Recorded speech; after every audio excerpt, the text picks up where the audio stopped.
السلام عليكم، ان شاء الله تكونوا كامل بخير وصحه جيده. واش راكم غاليين؟ صباح لكم الحشويات، وحشناكم. زهره نطلع عليكم اليوم ماشي بوصفه، فيديو جديد، فيديو قصير هكا طلع خفيفه. نقول لكم باللي راني توحشتكم بزاف.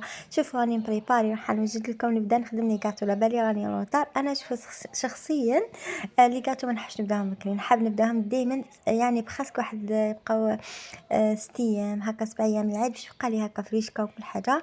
نعتذر يعني لو كان عندي الوقت كنت صورت لكم ما قبل يعني وصفات وحضرناهم، لكن لا غالب كان في عندي لاشارج في الخدمه ما قدرت نصور والو. لكن ان شاء الله الوصفات اللي راح نديرهم لكم ان شاء الله نسي ندير وصفات تاع العيد هكا، نحاول نصور لكم ولو قليلا. لكن المشوار راح يكمل بعد العيد ان شاء الله، راح نديرهم لكم بالتفصيل ونصور ان شاء الله وصفات الاعراس وكل انواع الحلويات بحول الله تعالى.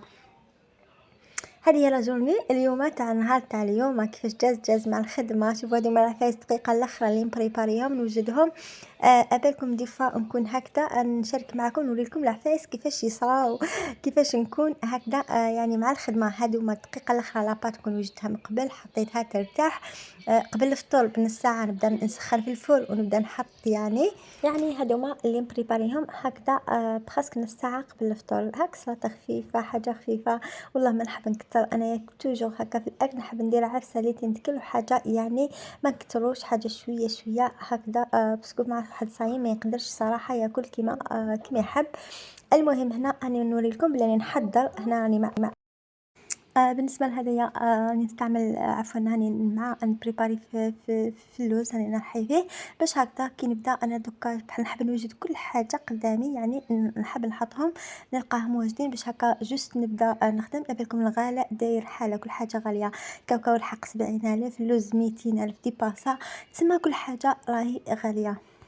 الانسان يدير على حسب مقدوره، كل واحد يدير على حسب مقدوره وما يكترش. انا شخصيا ما نحبش يعني يعني حتى لو كان درت هكا عفايس باللوز ولا هما العفايس نسي نديرو شويه شويه، يعني حاجه منا وحاجه منا وحاجه منا وان شاء الله ربي يقدر كل واحد. يعني هو عيد يعني مش عيد الحلويات، يعني نقولوا حاجه بسيطه يقدروا نوع نوعين هادوما با بلوس، يعني ماشي لازم هادي وهادي وهادي وهادي. الانسان تكون صحه هذا ما كان، باسكو الغلاء راهو كارثه.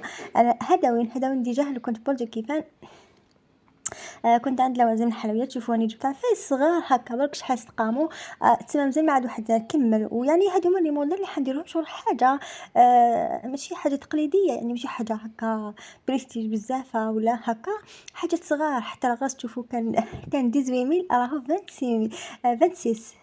بالنسبه للغرس وهذاك اللي كان ديمي الحق 20 تشوفوا. بالنسبه للغرس هادوما كل حاجه الاسعار راهي مرتفعه جدا، تسمى ديروا على حسب مقداركم. هذه هي هنا شاركت معكم شويه اسعار تاع الحلويات. انا مازال ما عاد كملت صراحه. شوفوا جيت شويه شويه لكن مازال ما عاد كملت والله العظيم. كل ما نروح نقول هادو ما يجيبوا لي هكذا نعاود نولي تسمى دائما حاجات ناقصين.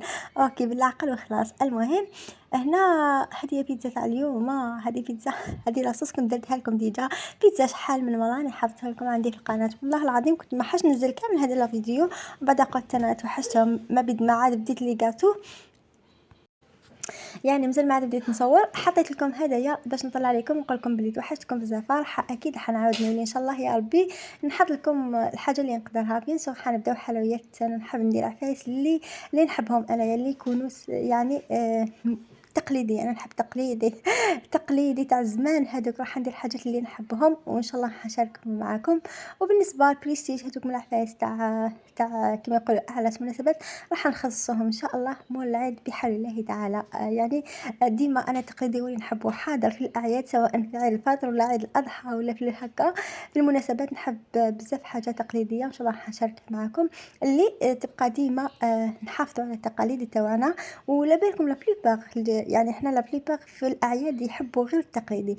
تحط لهم لي بريستي شوكولا منا هادو العفايس لبالي كامل يروحوا ياكلوا الحاجات تاع التقليدي كيما المقلوط التشارك البقلاوه. هادو هما حتى العرايش هادو هما العفايس اللي نحبوهم تاع زمان. تسمى له شغل تاعهم ما حاش كامل يروح. هذه هي. انا ان شاء الله يا ربي نحاول قد ما نقدر نصور لكم. ابالي بلي الشغل صعيب عليا في النهار، لكن نحاول وما نخدم شويه في الليل وندير لكم شويه هكا مقتطفات ولا وصفات. اكيد راح نعوض لكم هذوك الوصفات ان شاء الله بعد العيد ان شاء الله. بالنسبة لهاد الوصفات أنا كنت درتهم لكم تاع بيتزا تاع الكغاتا هادوما تاع اليوم يعني اللي بريباريتهم قبل قبل يعني الفطور كانت بخاص واحد 10 دقايق هادوما كانوا خلاص سخونين طايبين. هذه هي على بالكم مع التعب والعيا واحد دي فوا نحاول ندير حاجة الخفيفة هكذا. أنا نحب ندير تانيك حاجة اللي ما فيهاش المراقب بزاف. هنا فوضلو كالعادة اللي راهي زهرة ديما نطلع لكم من فوضلو برج الكيفان. تحياتي لكم جميعا من برج الكيفان. بزاف اللي كانوا يسقسوني في المواقع زهرة وين تسكني هاني وراني نسكن هانيك راهي برج الكيفان ليلا ان شاء الله. يا ربي تكونوا بخير وان شاء الله لا فيديو تاع اليوم يلقاكم بخير. صحة فطوركم لا صحة سحوركم الى اللقاء.